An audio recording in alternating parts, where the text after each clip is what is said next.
Hello, everyone. Welcome to week number 7 in Science 200. It's only this week and next week, and then you'll be finished.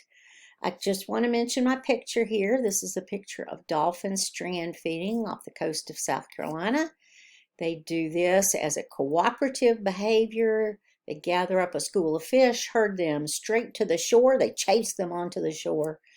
The fish are flopping all around everywhere, and the dolphins catch the fish and eat them.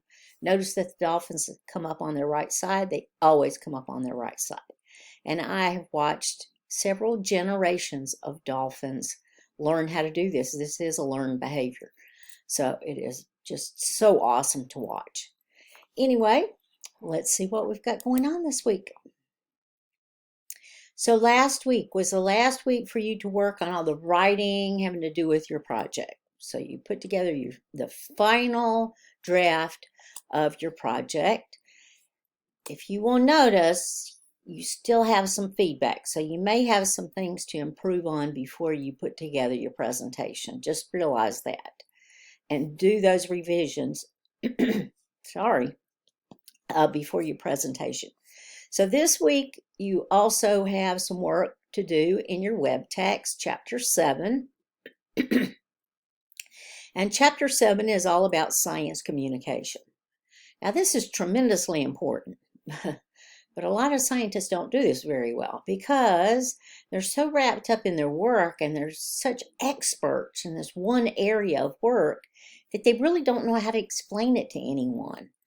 Well, this is a problem because the general public needs to understand science. So there's a whole group of people who are professional communicators in science.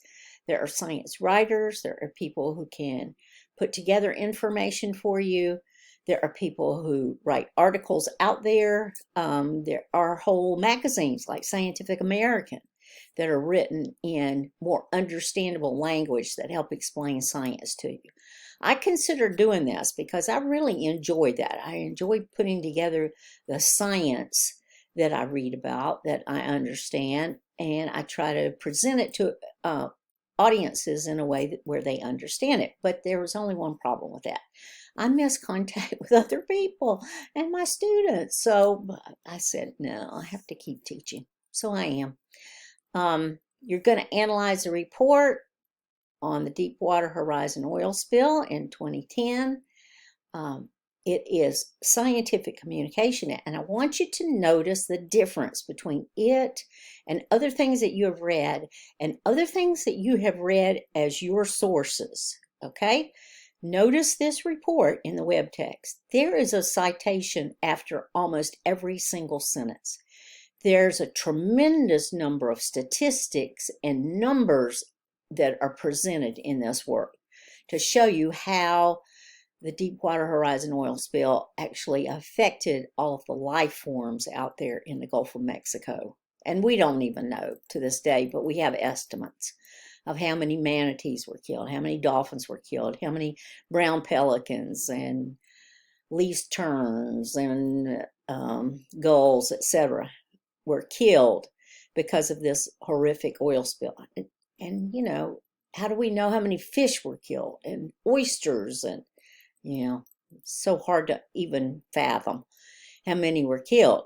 But there are a lot of statistics in this report. Notice how this is different even from some of those sources that you have used for your projects. Some of you are using sources from think tanks and nonprofit organizations that have opinions about things. The thing is that they don't give you a lot of data. They don't give you a lot of specific research. They tell you that GMOs cause cancer. Okay, how about point me directly to that study so that I can read it for myself? But they don't do that. So notice that. And you should go and find the actual science, even if it's hard to read. That's one point of you taking this course, so to see that it actually is possible for you to do that. If you look up enough of the jargon, you can figure out what that scientific article is about. So do your work in Chapter 7, and then you're going to work on the rough draft for your speaker's notes for your presentation. So let me skip ahead to this slide for a second. So this is an example of a PowerPoint presentation slide for the introduction, let's see, on the acidification of the ocean or acidification of bodies of water. This is the introduction slide, and I would put some information here. I would also put a picture. You can guarantee my first slide, I'm going to have a picture because I want to impact you, like down deep in your soul about this particular topic. I'm not going to fill it full of a bunch of words.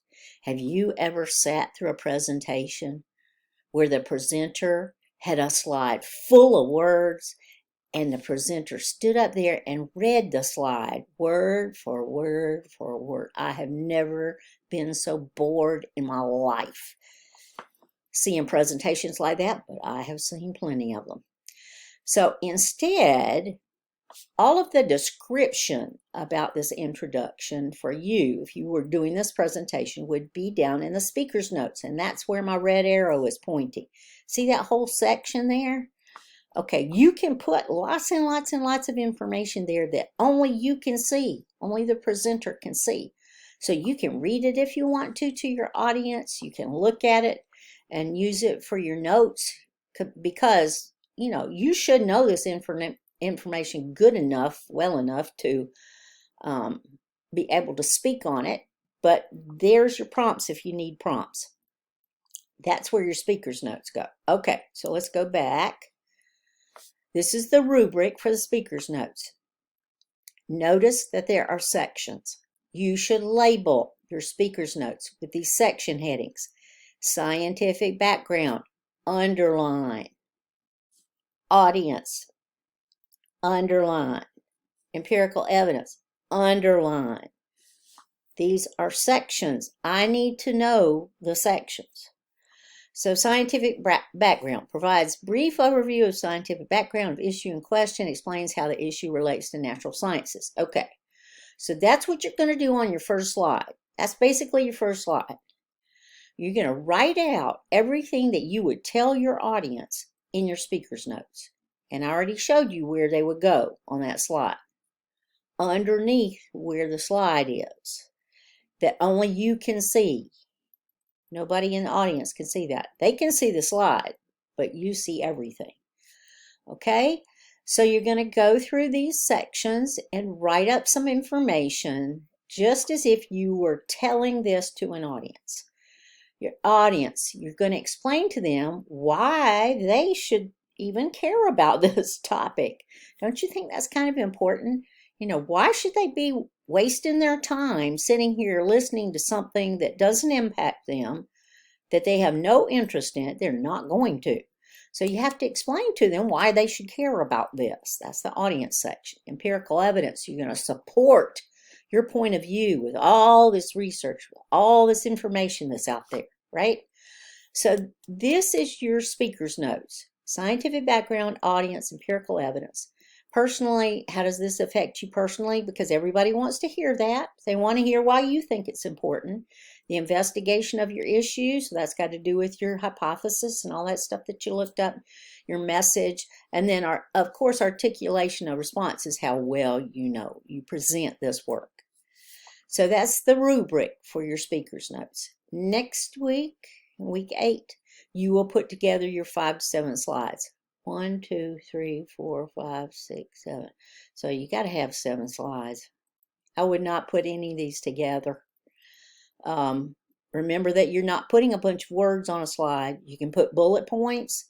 You can put an image. You can put a graph. You can put a graph and an image, but you don't want to just fill it up with words. That is not an appropriate presentation in any way, shape, or form. Okay? And then, if you need anything, please let me know, because we are coming to the end of the term.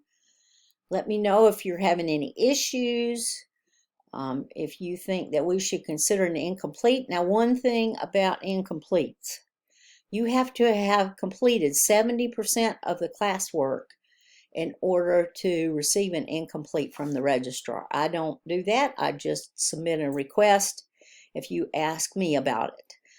But I also have to verify that you have done 70% of the work successfully in this course. So just realize that. But in case you're coming to the end and things are piling up and you can't get your last few things done, we can ask for an incomplete, and that gives you an extra month to do your work. If you're having any other issues, please let me know. If you don't understand something, please ask m.sigmon@snhu.edu. I'm here. Just ask me and I will help you. I do want to remind you that the end of the term is coming up, Sunday, February 26th, and you have to have everything turned in by that date. If you wait until Monday morning to put something into Brightspace, it won't go in, and you can't send it to me to put it in because I can't do it either. All I can do at that point is grade. So just so you know, your deadline is coming up. Okay? All right. I hope that you have a good week this week. Let me know if you need anything.